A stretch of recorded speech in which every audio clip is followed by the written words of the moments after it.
የተወዳችሁ የሰዎቻችን እንዴት አላችሁ እንዴት ቆያችሁ እንዴት ሰነበታችሁ ያሮስ 2 ተጀምሯል በዛሬ በያሮስ 2 የተለያዩ ርዕሰ ጉዳዮችን ቃኛለን በስፋት ከምንመለከተው ጉዳይ መካከል አባው ሊቃነ ጳጳሳት ከቅዱስ ሲኖዶስ ምልአተ ጉባኤ ከወጡ በኋላ በተለያዩ ቦታዎች ላይ በተለይም በመንግስት የሰሩ ቦታዎችን ሲጎበኙ ነበር ይሄውም 4 ኪሎን ጨምሮ የተለያዩ ቦታዎችን ሊቃነ ጳጳሳቱ ሄደው ጎብኝተው የተለያዩ አስተያየቶችን ሲሰጡ ተመልክተናል እሱን መረጃዎች አስደምጣችኋለሁ ከዛም ሐሳብና አስተያየቶቻችሁን እናንተም እንድትሰጡ ሻለውኝ እንደምናስተዋሰው ምልአተ ጉባኤ ማለት የቅዱስ ያባው ሊቃነ ጳጳሳት በምልአት የሚሰባሰቡበት ስብሰባ ማለት ነው ሲኖዶስ እንደምናቀው የሐዋርያ ስብሰባ ነው ከዛ ከሐዋርያት የጀመረው ሲኖዶሳዊ ስብሰባ እንግዲህ እዚህ ይደርሷል በመሆኑም በአሁኑ በወርሃ ግንቦት በቅዱስ ሲኖዶስ የ2017 ምልአተ ጉባኤ ላይ የተለያዩ ውሳኔዎች ተላልፈዋል ከሁሉም ከስድስቱም አህጉር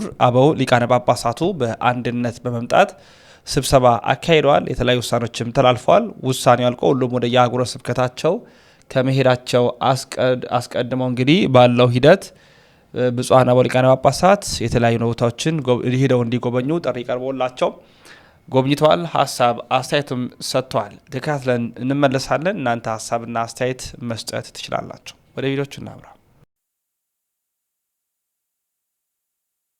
የኢትዮጵያ ኦርቶዶክስ ተዋሕዶ ቤተክርስቲያን ሊቃነ ጳጳሳትና የቅዱስ ሲኖዶስ አባላት በአዲስ አበባ ከተማ የተሰሩ የልማት ስራዎችን ጎብኝተዋል። በጉብኝቱም የኢትዮጵያ ኦርቶዶክስ ተዋሕዶ ቤተክርስቲያን ጠቅላይ ቤተ ክህነት ስራ አስኪያጅ አቡነ ሳይሮስና የጠቅላይ ቤተ ክህነት ዋና ጸሐፊ አቡነ ዲስቆሪዮስን ጨምሮ ሊቃነ ጳጳሳት ተሳትፈዋል። በአዲስ አበባ ከተማ ከተሰሩት የልማት ስራዎች መካከል የ4 ኪሎ ፕላዛ፣ የገላን ጉራ የመኖሪያ መንደር፣ ብርሃን የአይነ ስውራን አዳሪ ትምህርት ቤትና የለነገዋ የሴቶች አድሶና ክሎት ማበልጸጊያ ማዕከል ይገኙበታል። በጉብኝቱም በከተማዋ ሁሉንም የማህበረሰብ ክፍል ታሳቢ ያደረጉ የልማት ስራዎች መከናወናቸውን መታዘብ ችለናል ብለዋል ሊቃነ ጳጳሳቱ።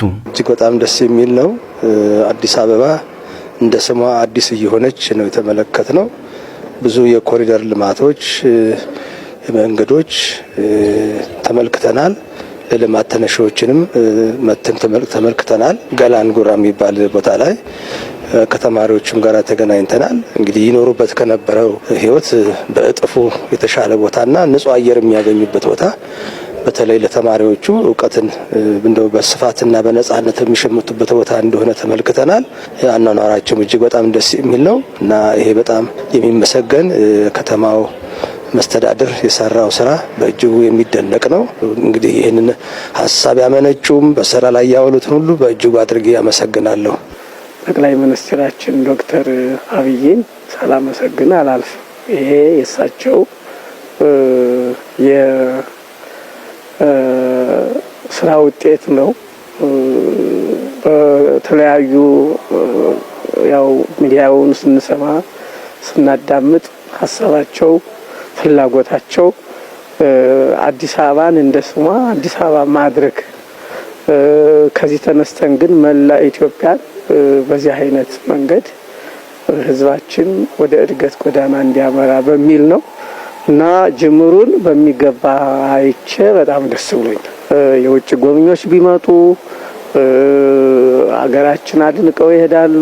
እንደገና ለአብያተ ክርስቲያናትም ለህዝቡም ለሁሉ ብዙ የእድገት መሰረት የሚሆኑ ስራዎች የሚጀመሩበት የሚኖሩበት እድል ነውና ይሄ እኛ ባለንበት ዓለም የምንቀራበት ነው። እንደው ቦዲያችን እዚያው ከሰው ሀገር ይኖራል እንጂ አንድ መልካም ነገር ባየን ቁጥር እኔ ለራሴ አይ ይሄስ እንደው ኢትዮጵያ ቢሆን እያልኩ ነው የምመኘውና ያመመኘውን ያየው ስለሆነ ደስ ብሎኛል ዛሬ በእውነት።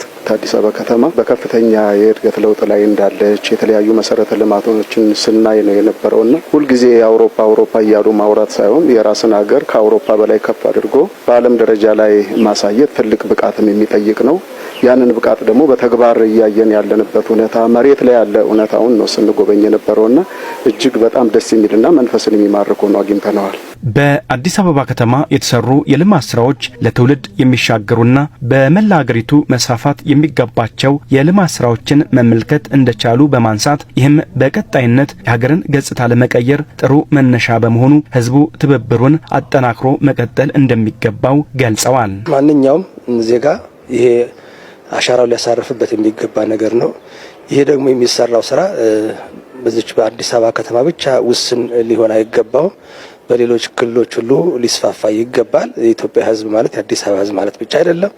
ስለዚህ ከጫፍ እስከ ጫፍ አገሪቱ እንዲህ አይነቱ በጎ ስራ እንዲህ አይነቶቹ ተቋማት ሊስፋፉ ይገባቸዋል ብዬ አምናለሁ። ይሄ ለቤተክርስቲያናችንም ለሕዝባችንም ለሁሉም በቃ ዓለም አቀፍ የሆነ እንደው ደስታን የሚሰጥ ነው በእውነቱ። ሁሉን የሚያስደስት እግዚአብሔርም ደስ ይለዋል። በዚህ ሁሉም የየራሱ ድርሻ አለው። መቼም ጸጋ የሌለው ሰው የለም። የተለያየ ጸጋ ነው ያለውና ሌላው የሚችል በስራም በጉልበትም በማንኛውም ነገር ትብብር ማድረግ አለበት። በሀሳብም በጸሎትም ጸሎተኛው ደግሞ ፈጣሪን በመለመን አገር ከሁሉ በላይ ሰላም ሆና ልማቷ ከፍ ብሎ በዓለም ደረጃ ከፍ የምትልበትን የሀገራችንን ስም የማስጠራቱ ስራ ላይ ሁሉም የየበኩሉን አስተዋጽኦ ማድረግ መቻል አለበት። አዲስ አበባ አሁን ካለችበት እድገት አንጻር ለእግረኞች የመሬት ውስጥ ለውስጥ መንገዶች መገንባታቸው ይበል የሚያሰኙና በቀጣይም መሰል መሰረተ ልማቶች እንዲጠናከሩም አመላክተዋል። በገበሬው ቄስ በዚያ በባሕታውያን ሰባኪ ዘመን በእድሜ ሳይ ፈረንጆቹ ስትሮንግ ቸርች ጠንካራዋ ቤተ ክርስቲያን ነበር የሚሏት። ለምን ወንጌል በየሜዳው እንደ እንትን ሲፈላ ደካማዋ ለምን ተባለች? አሁን በደካማነት ነው የምንታወቀው። በገበሬው ቄስ ዘመን ግን ጠንካራዋ የኢትዮጵያ ቤተ ክርስቲያን እየተባለ ነው የሚነገርላት የነበረ። ዛሬ 3 እና 4 ዓመት ተናግሬ ያለው ብፁዕ ቅዱስ አባታችን ብፁዕ ሊቃነ ጳጳሳት የገበሬው ቄስ ልጅ ነኝ።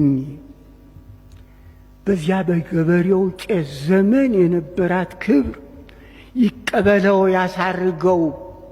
ለዓለሙ ሁሉ ደግሞ ዓለሙን ሁሉ ያውቅ ነበር ያ ገበሬው ቄስ። ለዓለሙ ሁሉ ምሕረቱን የላከልን ብሎ እያሳረገ ጠንካራ ቤተ ክርስቲያን ይዞ ይኖር ነበር። ዓለምም የሚያውቀን በዚህ ነው። ይገርማል። አሁን ዓለም በየትኛው ነው የሚያውቀን? ስለዚህ ይቺ ከሐዋርያት ሲያዝ የመጣችው ቤተ ክርስቲያናችን በትክክል ደግሞ የሐዋርያት ቤተ ክርስቲያን ናት። የኢትዮጵያ ቤተ ክርስቲያን በስራዋ ሁሉ በሌላውም ዓለም የለም። አጋቢ እየተባለ በየእሁድ እሁድ የሚቆረሰው መክፈልት በየትኛውም ዓለም የለም። በእኛ ግን ያን ጊዜ ሐዋርያት ሲቆርሱት የነበረ ነው እኮ በዚህ ቤተ ክርስቲያን አሁን ያለው። ያንን በሐዋርያት አስቀምጠውታል አጋቢ በሚል። እንዴት መልካችን ለምንድን ነው የምንለውጠው? ነቢያት ኢትዮጵያዊ መልኩን ነብር ዝንጉርጉርነቱን ሊቀይር አይችልም እያሉ ይጮህሉናል። እኛ እንዴት ነው? ምን አይነት መልክ ነው? እንዴት ያለ ባህሪ ነው? በመመካከር በመዋቅር በስርዓት የሚወጣ ነገር ሁሉ ስርዓት አለ። የኛ ቤተ ክርስቲያን ትልቁን ታሪክ ተሸክመነዋል። ግን አንድ ፈረንጅ ምን አለ? ኮንፊውዝድ ቸርች፣ ግራ የገባት ቤተ ክርስቲያን ታሪኩን ተሸክማለች። ነገር ግን እንዴት ነው ነገር የምታደርገው? ስራውን ሁሉ ገብቶ ሳይ እንቁ የሆነውን ታሪክ ተሸክማለች። ቢጨንቃቸው የእኛን ታሪክ እየደነቃቸው እየከበዳቸው ይህ ሕዝብ እንዴት ይህን የመሰለ ታሪክ ሊኖረው ይችላል?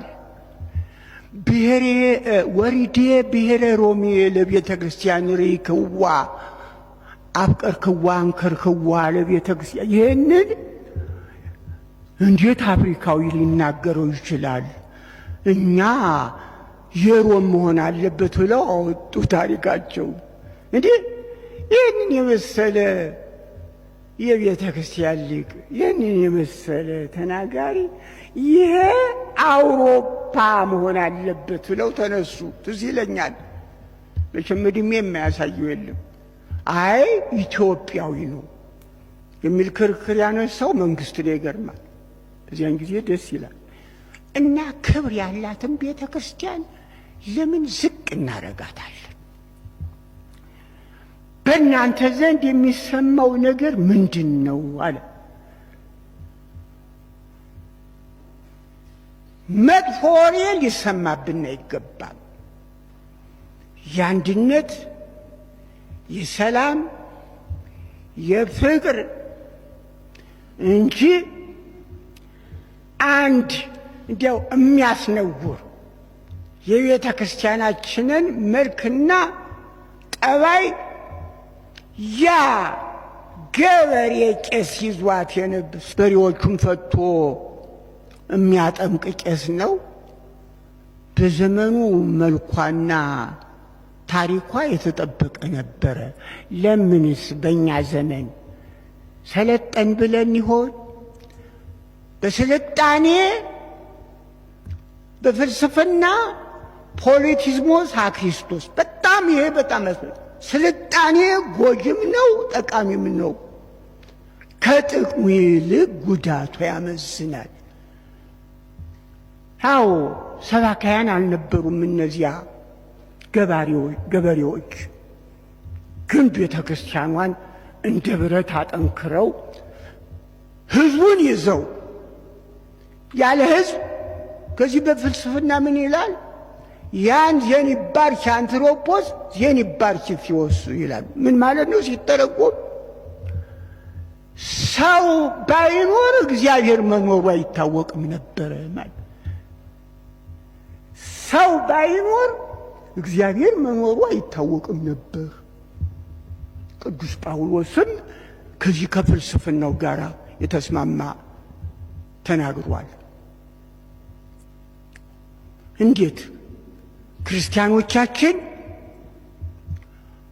የነሱ አይን ሆነ የሲኖዶስ ለክርስቲያኖቻችን አይን ሆኖ ሰብሳቢ መሆን አለበት እንጂ በታይ መሆን የለበትም። ይሰበስብ ይገባዋል እንጂ ሊበትንም አይገባው። እነዚያ ገበሬዎቹ የሰበሰቡትን ክርስቲያን የተወዳችሁ ቤተሰቦቻችን ሀሳብና ሴቶቻችሁን በነጻነት አስቀምጡ። የቅዱስ ሲኖዶስ ምልዓተ ጉባኤ ተጠናቋል። አበው ሊቃነ ጳጳሳት ወደ የአህጉረ ስብከቶቻቸው ወደ መሄድ ጀምሯል ማለት ነው። ብፁዕ ጠቅላይ ስራ አስኪያጅ ብፁዕ አቡነ አብርሃምም ወደ ሀገረ ስብከታቸው መግባታቸውን በትናንትናው ዕለት ያጋራንላችሁ ቪዲዮዎች አሉ። አብዛኛዎቹ በውጭ ሀገር ያሉ አባቶች ናቸው። እነሱም እንግዲህ ወደ ሀገረ ስብከታቸው እንደሚመለሱ ይታወቃል። የዛሬ መረጃችን ይሄ ይመስላሉ። እኛ በሌሎች መረጃዎች እንመለሳለን። ወንድማችሁ ልዑል መብራቱ ነኝ። ያሮስ የእናንተም የእኛም ነው።